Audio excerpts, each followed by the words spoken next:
Hello, everybody, and welcome to the Wednesday night edition of Inside the Headset. Uh, this will be the last night that we have Inside the Headset. We're here in the state of Tennessee, so we're in Week 11, Game 10. We're getting ready to talk to a coach from Alabama that they still got two games. They got a game Friday, and then they'll finish up their regular season next Friday. So they still got a lot of things, still moving parts, and a lot at stake on the line, and who they will play. But with all that said, it's shaking out here in our area in Region 3. I mean, we got a big game, couple of big games that are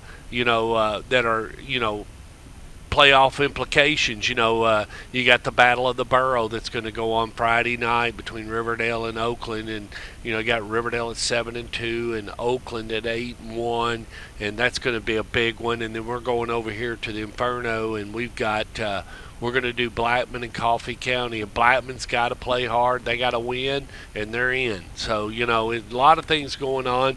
But we appreciate you, the fan, joining us tonight on Inside the Headset. And with all that being said, we're going to roll down, as we always do, and we're going to start in the state of Alabama. We'll start with the head coach of the Helena Huskies, head coach Richie Busby. How you doing tonight, Coach?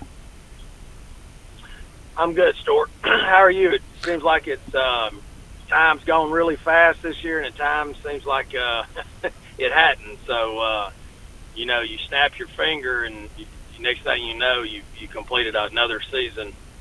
But we've had a good one so far, but we got a lot left on our plate.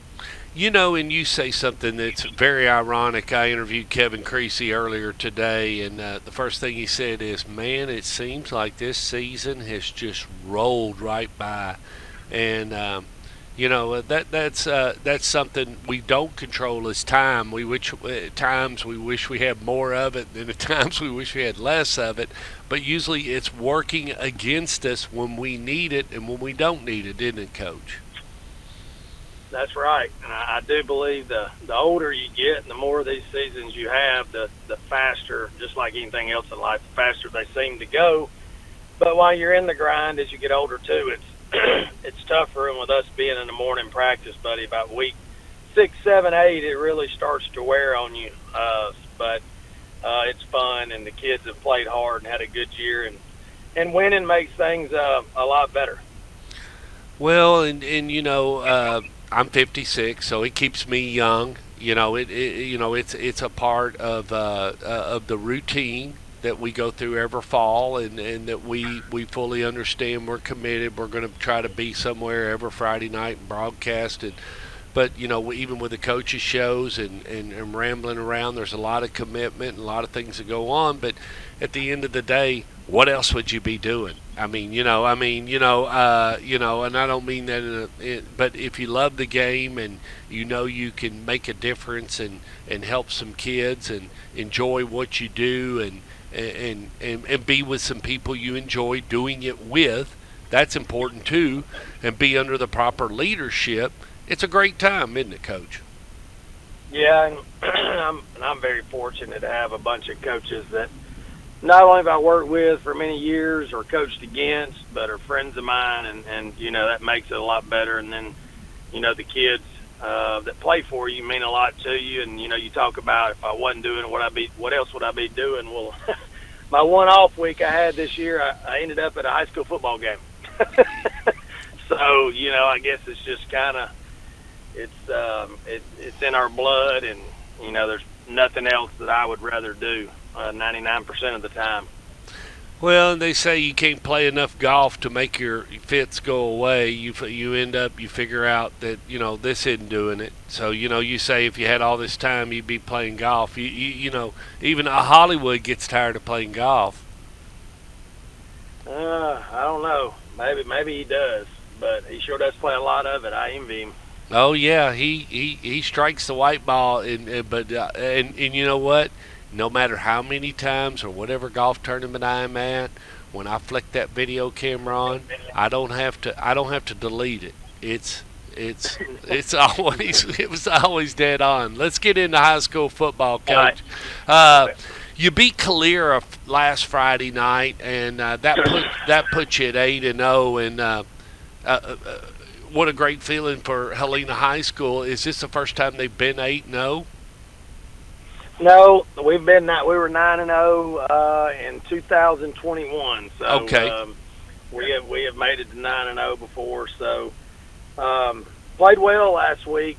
We needed a little help from our friends at Briarwood to beat Ben Russell, and it looked like they were going to. And Benjamin Russell made an unbelievable. The quarterback and receiver made an unbelievable play on fourth down with a little less than 2 minutes to go. Kids being sacked, throws it up, and their receiver that's committed to Auburn goes up and makes a play like an SEC player should. So here we sit at 8-0, and we're in a deal with Ben Russell. The winner of this game will be the 1 seed in the region champion, and for us, if we lose, we will still be the 2 seed with the tiebreaker with Homewood. So you have an 8-0 season, and you're in week 9, and you got to win another one to win the region championship. But that's the way it should be. Well, and that's what it's going to track out, the Battle of the Borough. It's for that number 1 seed, and a lot of implications right on it, because in our world, if you're the number 1 seed, you host all the way through to round 4. Now, round 4, wow, you alternate. You alternate which area, which area you're going to go to. For us, that lies in East Tennessee, and so we got a combination, a little bit of Knoxville, and we got a little bit of Maryville involved in that model. So and it even goes down to Cleveland, Tennessee, and so you got Knox Bearden's in there, and you got Bradley Central in there, and you may not know, but you got a pretty good area, but one of them is going to squirt out, and one of us is going to squirt out from Rutherford County. Well, we feel like it will because we're the strong powerhouse. But either than that, I mean, you'd love to know that if you got the number 1 seed, you could host for all the way up until that one before you go to the championship. I mean, wouldn't that be great? And you might be able to host that one before the championship if it's your alternate season. Then you would host round 4, and then you would be in the championship. So you would play literally at home, and I know the state of Alabama does it different. How do they decide where you end up? How do you track it out? I mean, is it after you get through the first round? Well, first round, the 1 and 2 seeds host, 3 and 4 travel, but then in the next round, if you host in the first round and the team that you're playing traveled in the first round, you will go to their stadium no matter what. Seeds don't matter. A couple years ago, they made an adjustment. Once you get in the quarterfinals, and say you're a 3 seed and the team you're playing is a 1 seed, it doesn't matter how much travel there's been. The higher seed is going to host. But our first 2 rounds are different, and I'd like that if you win the region, have the ability to host all the way up to the state championship game would be really nice. But ours is a little different, but they have tweaked it a little bit to make it a little more fair and to reward a higher seed when they match up against a lower seed. But still a little bit different.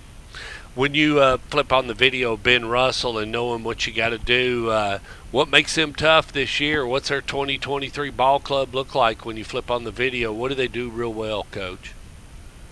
Well, they're good in all areas. I mean, offensively, their quarterback's 6'3", 225 pounds, and has just got a rocket, and he can run. And they've got a 6'4" outside receiver, and then the one on the other side is about 6'2", that's going to Auburn. And not only is he 6'2" and weighs 200 pounds, he's a burner. They've got a really good offensive line that's big and physical with a couple of different running backs that have different skill sets. And defensively, they're starting a couple of freshmen up front, but one of them already has an offer from Auburn, so that tell you what kind of player he is. And on the back end, they're just athletic, and their linebackers are all back from last year that do a really good job of reading their keys and getting downhill. They tackle well. The thing that worries me is the quarterback's arm is so strong and he runs so well. You can cover really well for 3 or 4 seconds, and as soon as you get your eyes on him and you lay in a scramble situation, he can flip it over your head from anywhere. And been a lot of talk this week about our secondary holding up, but our defensive line and our linebackers on those stunts have got to get to that quarterback because the best DBs in the world can't cover for 6-7 seconds all the time. So it's going to have to be a group effort on defense. Offensively, we're without our best two receivers. They both will not play this week or next. So we're going, and our backup tailback is out. So Jordan Washington is going to have to carry the load, and we've got a 10th grade running back that we feel is a really good player, and we'll see what he can do in this game. Our best. Just if we could draw it out, would be to ground it out on the ground and control the clock and keep their high-powered offense on the sideline.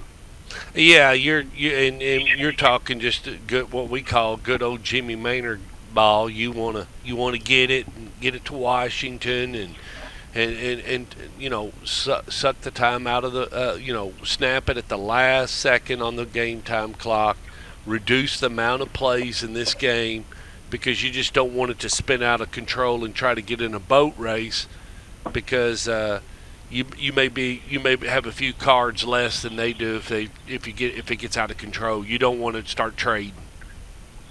No, we cannot get in a track meet with them this right now. We don't have the firepower. We usually do, but being limited with the guys that we're going to play in this game, we're just not going to be able to do that. And we do hang our hat on running the football, so we're going to find out if we can and try to play some good defense and, like you say, limit their amount of possessions they have. Well, and you got a decent kicking game, so as long as everybody realizes that they got some guys, they got some goons on the other side of the ball that can kill us if we let this thing spin out of control. And there's a way to win, but we got to listen to Coach Busby and the staff and do exactly as what they say. But you got to get through this one, Coach. And then I don't want to let the crowd forget you got Vestavia Hills on the horizon after that. So we won't get to visit with you, but your last two games, what two great games to go through before you get into the playoffs, because you can tell these guys, you can say, I've coached you for, I've coached you, you're 8-0, we've had a great time, but, guess what? It's really on the line this next one, and, I told you all of them are important, but this one's real important, so, Yeah. It's. And we told them all week that, every game from here on out will be, the margin of error will shrink significantly. The level of competition and effort and all those type things will be at a maximum. So it's playoff football for us, which, intensity-wise and just being sharp and that kind of stuff could be good if we can stay away from it. We just can't have any more injuries. We have tomorrow, Friday night might be the first time all year we've started the same 5 offensive linemen. We have been piecing that together all year, and they've done a good job with that. But, at some point we've got to try to keep them healthy and get the same 5 out there where they can get some continuity together. Coach, we appreciate you being on Inside the Headset. This is our last show and everything, but I can't thank you enough, and I can't thank you enough for letting us come down to your stadium and invade it and be a part of the Husky tradition and hang out.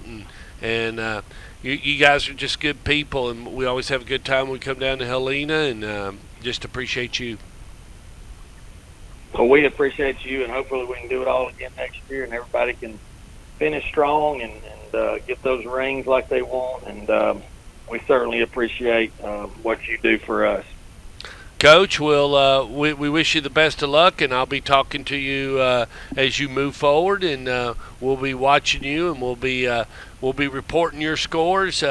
We hope to be living. Normally NFHS lines us out, and we get to do playoff games, so we will not let the Helena Huskies go. We will be on Friday night. They will be in our rolling scoreboard until you die or until you just keep living, one or the other. It'll either be you keep playing or you put your helmet up and start crying. So, it's one or the other, But Well, anyway. We appreciate it, Story. Go Huskies. All right, go Huskies. See you, bye.